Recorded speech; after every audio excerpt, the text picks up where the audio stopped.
Hello friends, ഇന്ന് നമുക്ക് വളരെ എളുപ്പത്തിൽ ചെയ്യാൻ പറ്റുന്ന ഒരു മീൻകറി തയ്യാറാക്കിയെടുക്കാം. ഭയങ്കര ടേസ്റ്റുള്ളൊരു മീൻകറിയാണിത്. നമുക്കൊരു ചട്ടി അടുപ്പിൽ വെച്ചിട്ട് നമുക്ക് കുറച്ച് വെളിച്ചെണ്ണ ഒഴിച്ചു കൊടുക്കാം. ഇനി എണ്ണ നല്ലതുപോലെ ചൂടാകട്ടെ. എന്നിട്ട് നമുക്ക് കടുകിട്ട് കൊടുക്കാം. പിന്നെ നമുക്ക് കുറച്ച് സാധനങ്ങൾ വേണം. അതെല്ലാം നമുക്ക് അരിഞ്ഞ് വെച്ചതിന് ശേഷം നമുക്ക് കടുകിട്ട് കൊടുക്കാം. കടുക് നല്ലതുപോലെ പൊട്ടി വരട്ടെ. പൊട്ടി വന്നിട്ട് നമുക്ക് അരിഞ്ഞു വെച്ചിരിക്കുന്ന ചുമന്നുള്ളി, ഇഞ്ചി, വെളുത്തുള്ളി ഒക്കെ ഇട്ട് നമുക്ക് വഴറ്റിയെടുക്കാം. അതിന് ചുമന്നുള്ളി നന്നായിട്ടൊന്ന് വാടി വരണം.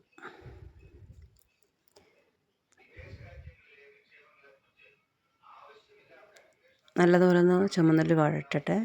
അതിനുശേഷം കുറച്ച് ഇഞ്ചിയും വെളുത്തുള്ളിയും പച്ചമുളകും കൂടെ ഇട്ട് കൊടുക്കാം. അത് നല്ലതുപോലെ ഒന്ന് വഴന്ന് വരണം.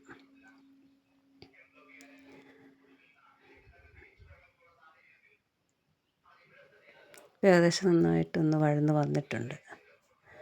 ഇനി ഇതിലേക്ക് കുറച്ച് കരിവേപ്പില ഇട്ട് കൊടുക്കാം. പിന്നെ നമുക്ക് കുറച്ച് തക്കാളി വേണേ. കുറച്ച് തക്കാളി ഇട്ട് കൊടുക്കുന്നുണ്ട്. തക്കാളി ഒരു വലിയ തക്കാളി ഇട്ട് കൊടുക്കുന്നുണ്ട്, അരിഞ്ഞത്. ഈ തക്കാളി നല്ലതുപോലെ വഴന്ന് വരണം. നല്ല ഒരു പേസ്റ്റ് പരുവത്തിനൊക്കെ ആണെങ്കിൽ അത്രയും നല്ലത്. നല്ലതുപോലെ തക്കാളി വെന്തുടയണം. അതാണ് അതിൻ്റെ ഒരു പരുവം. പിന്നെ ഇതിലേക്ക് നമ്മൾ കുറച്ച് മഞ്ഞൾപ്പൊടി, മുളക് പൊടി, പിന്നെ മല്ലിപ്പൊടി ഇതെല്ലാം കൂടെ ഇട്ട് നല്ലതുപോലെ നമുക്ക് വഴറ്റിയെടുക്കാം. അതിൻ്റെ ഒരു പച്ചച്ചുവയൊക്കെ മാറണം. അതോടൊപ്പം തന്നെ ആ തക്കാളി നല്ലതുപോലെ ഒന്ന് പേസ്റ്റായി വരും. അപ്പോൾ നല്ല ചാറിന് നല്ല കൊഴുപ്പ് കാണും. നല്ല കുറുകിയ ചാറ് നമുക്ക് കിട്ടാൻ വേണ്ടിയിട്ടാണ് ഈ തക്കാളിയും കൂടെ നമ്മൾ ആഡ് ചെയ്തേക്കുന്നത്. അപ്പം ഈ തക്കാളിയും ഈ മല്ലിപ്പൊടിയും മുളക് പൊടിയും മഞ്ഞൾപ്പൊടിയും എല്ലാം കൂടെ ചേർന്ന് എല്ലാം വഴന്ന് വരുമ്പം ഒരു നല്ല കുഴമ്പ് പരുവത്തിലൊരു ചാറ് ആയിട്ടത് ആയി വരും.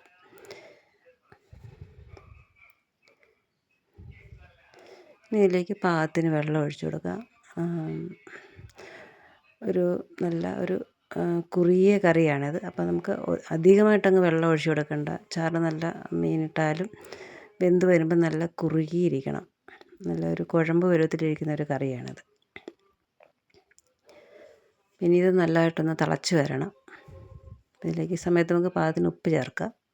പിന്നെ കുറച്ച് ഉലുവ പൊടിയല്ല, ഉലുവ മുഴുവനായിട്ടുള്ള ഉലുവ. പിന്നെ കുറച്ച് കടുക്, ഒരു അര ടീസ്പൂൺ കടുക് നല്ലതുപോലെ ചതച്ചെടുത്ത് ക്രഷ് ചെയ്തെടുത്തിട്ട് ആ ജാറും കൂടെ കഴുകി ആ വെള്ളവും കൂടെ ചേർത്ത് കൊടുക്കണം. കടുക് നമ്മൾ ഇടുന്നതെന്ന് പറഞ്ഞാൽ ഉടഞ്ഞ മീനൊക്കെ ആണെങ്കിൽ നല്ല ഉറപ്പ് കിട്ടും. പിന്നെ ഒരു പ്രത്യേക ഒരു സ്വാദും നൽകും. ഇതിലേക്ക് നമ്മൾ 2 കഷ്ണം കുടംപുളിയാണ്. ആ കുടംപുളി ഒന്നും കൂടെ ചെറുതായിട്ട് മുറിച്ച് ചേർത്തിട്ടുണ്ട്. 2 കഷ്ണം കുടംപുളിയുടെ ആവശ്യമേ ഉള്ളൂ. ഈ ചാറ് നല്ലതുപോലെ ഒന്ന് തിളയ്ക്കണം.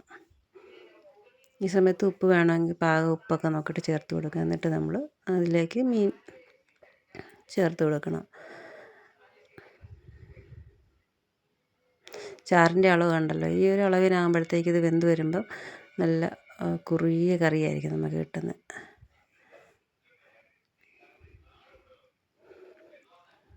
ചെറുതായിട്ട് ഈ കഷ്ണമൊക്കെ ഒന്ന് ചാറിനകത്തുനിന്ന് മുക്കി കൊടുക്കുക. അതൊന്ന് ചാറിനകത്തുനിന്ന് പുരണ്ട് ഇരിക്കുന്ന രീതിയിലേക്ക് അതൊന്ന് ഇളക്കി കൊടുക്കാം.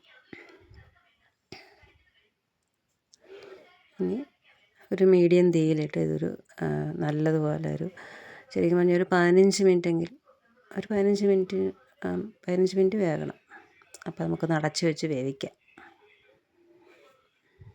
ഇപ്പം എന്താ വേണ്ടത്, നമ്മുടെ കറിയൊക്കെ നല്ലതുപോലെ വെന്ത്, മീനൊക്കെ നല്ലതുപോലെ വെന്ത് പാകത്തിന് ചാറൊക്കെ നല്ലതുപോലെ കുറുകി നല്ലതുപോലെ വെന്ത്, ഇതാണ് നമ്മുടെ കറിയുടെ പരുവം.